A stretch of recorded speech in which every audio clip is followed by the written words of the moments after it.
ऐतिहासिक स्थल कायथा। कायथा मध्य भारत का एक प्रमुख पुरा स्थल है।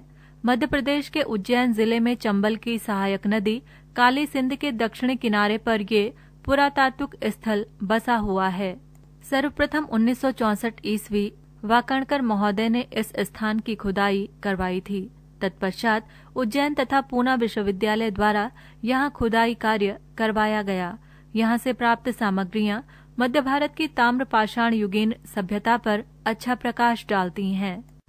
प्रमुख तथ्य: कायथा के उत्खनन से 5 संस्कृतियों के अवशेष मिलते हैं, जिन्हें कायथा, आहाड़, मालवा, आरंभिक ऐतिहासिक युग तथा शुंग कुषाण गुप्त युग की संस्कृति कहा गया है। इनमें सबसे प्राचीन संस्कृति कायथा की है। इस सांस्कृतिक स्तर से हल्के गुलाबी, पीले तथा भूरे रंग के मृदभांड प्राप्त होते हैं।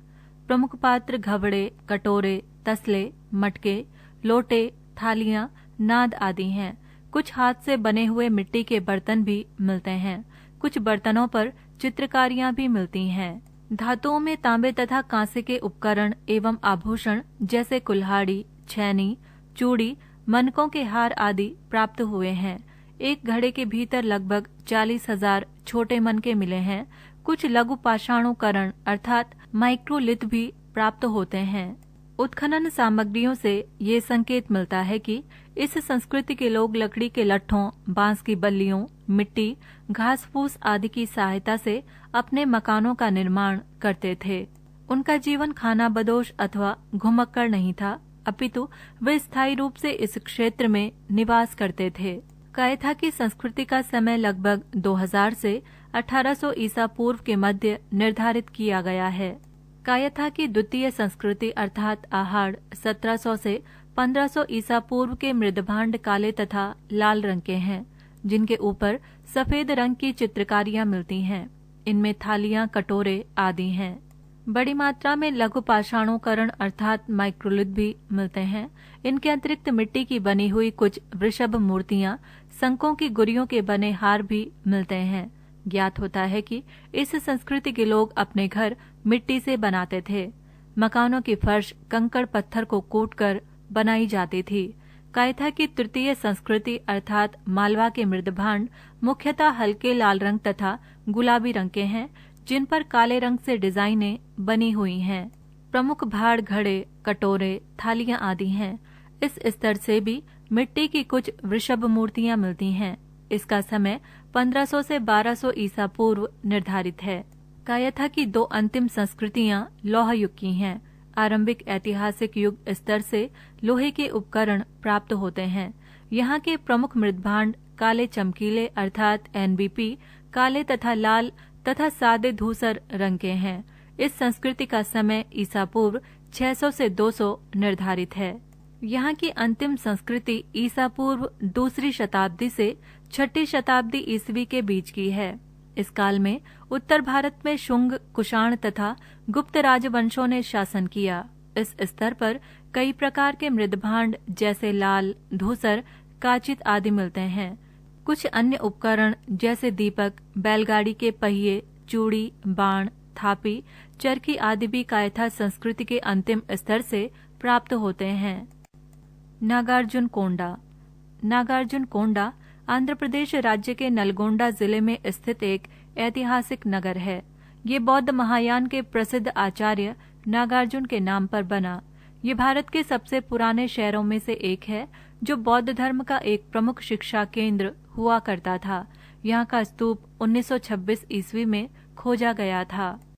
प्रमुख तथ्य: प्रथम शताब्दी में यहाँ सातवाहन नरेशों का राज्य था। हाल नामक सातवाहन राजा ने नागार्जुन के लिए श्री पर्वत शिखर पर एक विहार बनवाया था। यह स्थान बौद्ध धर्म की महायान शाखा का भी काफी समय तक प्रचार केंद्र रहा। सातवाहनों के पश्चात इक्ष्वाकु नरेशों ने यहाँ राज्य किया। नागार्जुनकोंडा इक्ष्वाकु राजाओं के समय एक सुंदर नगर था। यहाँ से 9 बौद्ध स्तूपों के अवशेष लगभग 50 वर्ष पूर्व उत्खनित किए गए थे। ये इस नगर के प्राचीन गौरव एवं ऐश्वर्य के साक्षी हैं। उत्खनन में प्राप्त यहाँ के अवशेषों में एक स्तूप, 2 चैत्य और एक विहार है। स्तूप के निकट बुद्ध के जीवन के दृश्यों को व्यक्त करने वाले चूने के पत्थर के टुकड़े मिले हैं। हिंदू धर्म के पुनरुत्थान से नागार्जुन कोंडा का महत्व घटने लगा। नागार्जुन कोंडा को शंकराचार्य ने अपने प्रचार का मुख्य केंद्र बनाया था, जिसका परिचायक पुष्प गिरिशंकर मठ है। इस स्थान के खंडहर नलमलाई की पहाड़ियों में स्थित थे। अब यहाँ एक विशाल बांध बनने के कारण ये सारा क्षेत्र जलमग्न हो गया। नागार्जुन कोंडा से प्राप्त अभिलेखों से ये ज्ञात होता है कि पहली शताब्दी ईस्वी में भारत का चीन, यूनानी जगत तथा लंका से संबंध स्थापित था।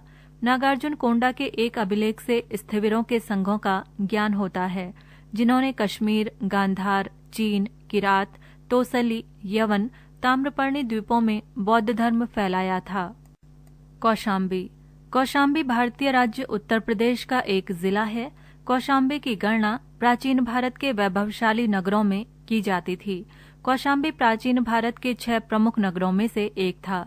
महात्मा बुद्ध के समय वत्सराज उदयन की राजधानी के रूप में इस नगरी ने अद्वितीय गौरव प्राप्त किया। पृष्ठ संख्या 68। प्रमुख तथ्य। यहाँ से उत्तर वैदिक कालीन बस्ती के साक्ष्य मिलते हैं। आगे ये वत्स महाजनपद की राजधानी बना। कौशाम्बी के महान श्रेष्ठियों के निमंत्रण और आग्रह पर महात्मा बुद्ध इस नगरी में पधारे थे, जहाँ उनके वास के लिए कई विशाल विहारों का निर्माण कराया गया था। जातक कथाओं तथा बौद्ध साहित्य में कौशाम्बी का वर्णन अनेक बार आया है। बौद्ध साहित्य में वर्णित प्रसिद्ध घोषिताराम विहार इसी नगरी में स्थापित था, जिसके भग्नावशेष कौशाम्बी की खुदाई में प्राप्त हुए हैं। बुद्ध के समय यहाँ का शासक उदयन था। यहाँ से मटमैले रंग का बर्तन प्राप्त हुआ है। कालिदास, भास और क्षेमेंद्र को कौशाम्बी नरेश उदयन से संबंधित अनेक लोक कथाओं की पूरी तरह से जानकारी थी। मौर्यकाल में पाटलिपुत्र का गौरव अधिक बढ़ जाने से कौशाम्बी समृद्धि विहीन हो गया। फिर भी अशोक ने यहाँ प्रस्तर स्तंभ पर अपनी धर्मलिपियां संवत 1 से 6 तक उत्कीर्ण करवाईं। इसी स्तंभ पर एक अन्य धर्मलिपि भी अंकित है, जिससे बौद्ध संघ के प्रति अनास्था दिखाने वाले भिक्षुओं के लिए दंड नियत किया गया है। इसी स्तंभ पर अशोक की रानी और तीवर की माता कारुवाकी का भी एक लेख है। यहाँ से उत्खनन में कई प्रकार के मिट्टी के बर्तन मिले हैं, जिन्हें चित्रित धूसर मांड, उत्तरी काले चमकीले मांड आदि नामों से भी जाना जाता है। 7वीं शताब्दी से 11वीं शताब्दी तक कौशाम्बी का प्रदेश किसी न किसी रूप में कन्नौज के राजाओं के अधिकार में रहा, किंतु उनका राजनीतिक महत्व धीरे धीरे फीका पड़ता चला गया और जो कुछ बचा कुचा महत्व था वो 12वीं शताब्दी के अंत में यवनों के आक्रमणों से लुप्त हो गया। देवगढ़। देवगढ़ उत्तर प्रदेश के ललितपुर जिले में बेतवा नदी के किनारे स्थित है। देवगढ़ ऐतिहासिक दृष्टि से भी बहुत महत्वपूर्ण है। इस नगर का उल्लेख गुप्त, गुर्जर, प्रतिहार, मुगल और अंग्रेजों के काल में भी काफी मिलता है। ये स्थान यहाँ स्थित देवगढ़ का किला, देवगढ़ जैन मंदिर समूह, देवगढ़ दशावतार मंदिर आदि ऐतिहासिक, सांस्कृतिक, धार्मिक, कला आदि के मिश्रण का केंद्र है। ये एक जैन तीर्थ, हिंदू तीर्थ तथा ऐतिहासिक स्थल है। प्रमुख तथ्य। देवगढ़ अपने प्राचीन मंदिरों के साथ अपने ऐतिहासिक देवगढ़ के किले भी काफी प्रसिद्ध है। ये किला चंदेरी से लगभग 25 किलोमीटर की दूरी पर स्थित है। इस किले के अंदर भी कई छोटे बड़े जैन मंदिर हैं, जिनका निर्माण 9वीं से लेकर 10वीं शताब्दी के मध्य हुआ था। गुर्जर प्रतिहार नरेश भोजदेव के शासनकालीन संवत 919 के शिलालेखों से पता चलता है कि पहले इस स्थान का नाम लुअच्छागिरी था। 12वीं शताब्दी में चंदेल वंशी राजा कीर्तिवर्मा के मंत्री वत्सराज ने इस स्थान पर एक नवीन किले का निर्माण कराया था और अपने स्वामी के नाम पर इसका नाम कीर्तिगिरी रखा था। संभवतः 12वीं-13वीं शताब्दी में इस स्थान का नाम देवगढ़ पड़ गया। इस जगह पर गुप्त, गुर्जर, प्रतिहार, गोंड, मुगल, बुंदेल और मराठों के वंश के कई ऐतिहासिक स्मारक और किले आज भी मौजूद हैं। इसके अलावा यहाँ कई हिंदू और जैन मंदिर भी स्थित हैं। देवगढ़ स्थित दशावतार मंदिर भगवान विष्णु को समर्पित है। इस मंदिर की वास्तुकला काफी खूबसूरत है। पहले इस मंदिर को उत्तर भारत के पंचयत्न मंदिर के नाम से जाना जाता था।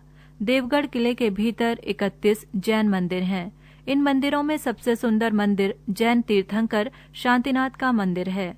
इन मंदिरों की सजावट चंदेल राजाओं ने, इसके अलावा मंदिर की दीवारों पर प्रसिद्ध महाकाव्य महाभारत और रामायण के चित्र भी बने हुए हैं। पुरातात्विक मत के अनुसार हजारों वर्ष पहले यहाँ शबर जाति का आधिपत्य था। उसके पश्चात पांडवों, ईसा से 3000 वर्ष पूर्व सहरी समय अज्ञात, गोंड समय अज्ञात, गुप्त वंश 300 से 600 ईसा, देव वंश 950 से 961 ईसवी, चंदेल वंश 1000 से 1210 ईसवी, मुगल वंश 1250 से 1600 ईसवी, बुंदेल वंश 1700 से 1811 ईसवी। तत्पश्चात यहाँ अंग्रेजों का आधिपत्य रहा। सन 1811 में महाराज सिंधिया ने अपनी फौज भेजकर इस पर आधिपत्य कर लिया। कुछ समय पश्चात महाराज सिंधिया से अंग्रेजों ने एक संधि की, जिसके अनुसार देवगढ़ अंग्रेजों ने ले लिया और उसके बदले चंदेरी महाराज सिंधिया को दे दिया।